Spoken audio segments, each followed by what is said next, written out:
What's up guys, and welcome to what is probably going to be the last episode of this entire Let's Play Park thing, Rose Gardens thing that's going on here, because, you know, like I said, I'm probably going to round everything up right now in this episode. I'm going to keep it fairly small and simple and actually do some behind the scenes work here, because, you know, it is kind of boring stuff that I'm going to want to do here, and made a small little bucket list for that. Which got a couple of points in it that I kind of want to address when it comes to this park, which is like stuff like the path work definitely needs to be worked on. There's a lot of benches and litter bins and stuff that's missing, and some areas could definitely use some planters here and there, or other stuff like this area is a bit bare. And the biggest issue that I'm having with this park is the park layout. It's not really that great. I'm not too happy with it, but it's something that, you know, I can't really change anyway, so I'm just going to have to kind of work around that and see if I can make this look better without having to change all that. So it's mainly the details that I'm going to be focusing on in these last episodes, or at least in this last episode, because that's at least the planning at the moment. And first of all, I kind of want to I'll tackle those pathworks. Could definitely use some work here. So yeah, first of all, I had the idea to come up with this gallery thing over here. I don't know if that's actually going to work, but you know, this looping area is looking a bit boring right now. It needs something. It needs some cool stuff over here. So I'm going to try to like build some kind of roof on top of pillars over here and see if that's going to work out. Yeah, it turns out that the wainscots from Main Street set actually work pretty damn well with those posts from Shy Guy's Alpine Village 5. So I kind of want to try doing this and just put a roof on this and see how that looks. Okay, I still want to spice up the area a bit more, but I think this looks pretty cool with like the alternating roof collars, and you even get these wooden beams in the middle which actually have a pretty awesome effect on this entire thing.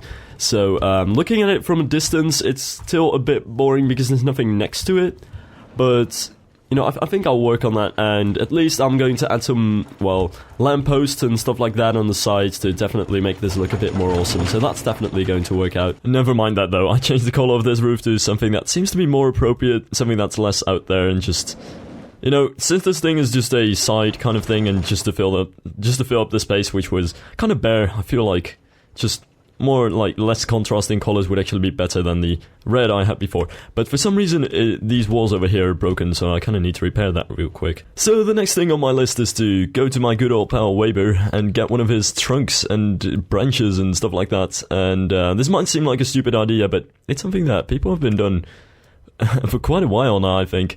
You just go to that one set, if I can find it, that is, with all my years of experience, I still always lose sets. There it is, the foliage set, and this title, by the way, does not lie, it is exactly what it says to be. And you get these awesome tree branches and logs and trunks and stuff like that, I mean stumps, that's what they're called, and you just spam them.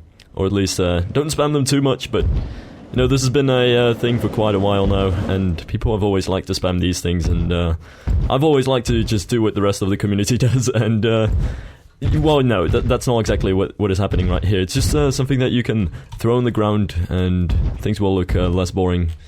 And these branches and stuff like that, it does make sense to have them in forests, you know, you always have these falling branches and broken trunks and logs like that, so it's a pretty cool set. Gotta watch out when you're terraforming though, because you know, that thing is kind of tricky. You kind of have to get them to be right and not float around, which can be an issue at times, but it's really not all that bad. Usually you can find something, although it seems that today is not that day. Kind of have to find that certain position where it actually kind of does work out. I guess that is that's good enough for that place right there. And you'll find that this set is actually quite full of items that you can use for whatever, like this little ground cover thing. I've never been too much of a fan of these things, but if you can kind of like hide them and incorporate them into some scenery items, then you can always just, you know, have these things around. It's always just a cool thing to have these little details on the ground and not just have antique grasslands to look at.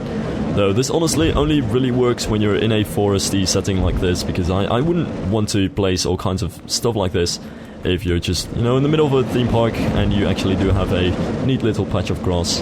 And I'm not really a big fan of these greenery, grassy things, nor most of these shrubs are not really all that awesome either, but you know, there's some pretty good items in this set. You know, there are times when I really hate the advanced camera because, you know, it can be so annoying, but at times you just really need it. And I feel like this is one of those times where without that thing, I would have had to go through so much trouble to actually reach those places. You know what, I might just call it a day for this building. like this, because I think it's pretty much good.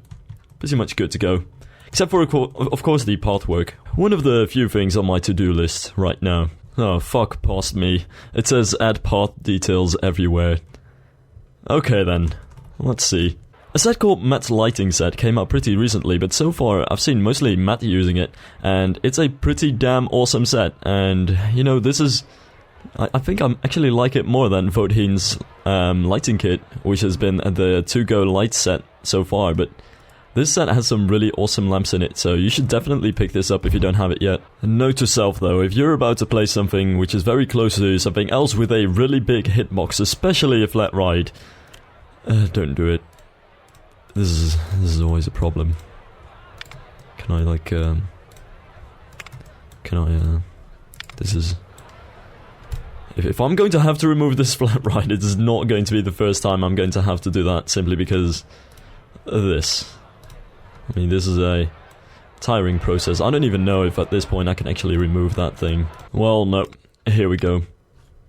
I've probably made this combination one too many times, but seriously, I can't not make it. This is just a perfect combination of, like, a little flower bush and just a perfectly fitting little pot beneath that. It is just great, and it works in any situation. So, awesome little thing. Now, the next thing that I'm going to have to do is, where's my list? Let me get it. Spice up the Intamin pond.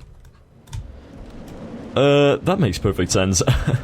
Okay, there's a couple of things. When you have a pond and you don't really know what to do with it, you can always just spam water lilies. Even if it's not the most realistic thing to do, it's just something that makes it look more interesting. And there's a number of sets you can go with, I think, but I'm just gonna go with N7's water lilies. For one, because they have a random placement, which is always great when you're trying to place foliage and you don't want everything to look very unnatural, but it also has some really amazing, you know, the things underneath the leaves, alright? I don't even know what you call them, but the things that connect them to the ground and stuff like that, and there's flowers, so it's a good set, alright.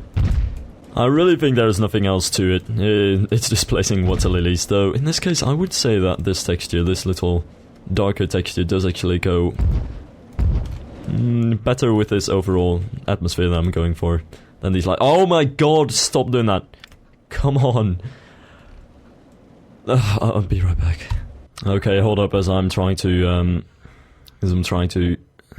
gain my composure again here. I don't think I've saved. No. Fuck! Okay, I've replaced these little buggers and tried to come back to my little pond here, and now it's pretty much been taken over by ducks. And these are the actual in-game ducks, and there you go. Fuck off, please. I need to place my water lilies here. What I just noticed about this set, which is actually a really nice detail, is that the names have actually been taken from some of my favorite Roller Coaster Tycoon 3 like people out there, like Fisherman is somebody who makes awesome dark rides. I think Leon is a reference to Leonidas, who makes just the best buildings out there. And here's Bellotto, and these are all just awesome Roller Coaster Tycoon 3 stuff creators.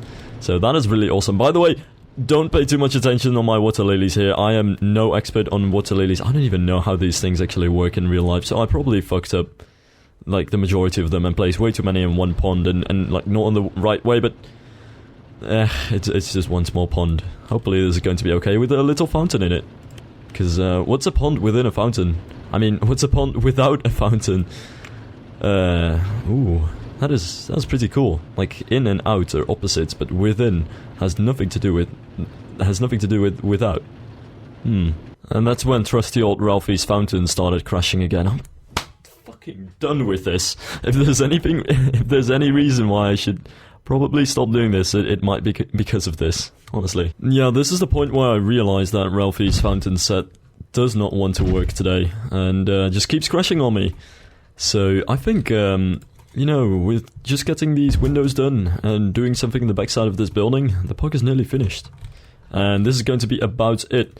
And one thing that I do want to talk about while I try to do these windows over here and try to do some terrible effort to actually multitask, is the fact that I'm going to call it a day here and actually just finish the park and not look back on it.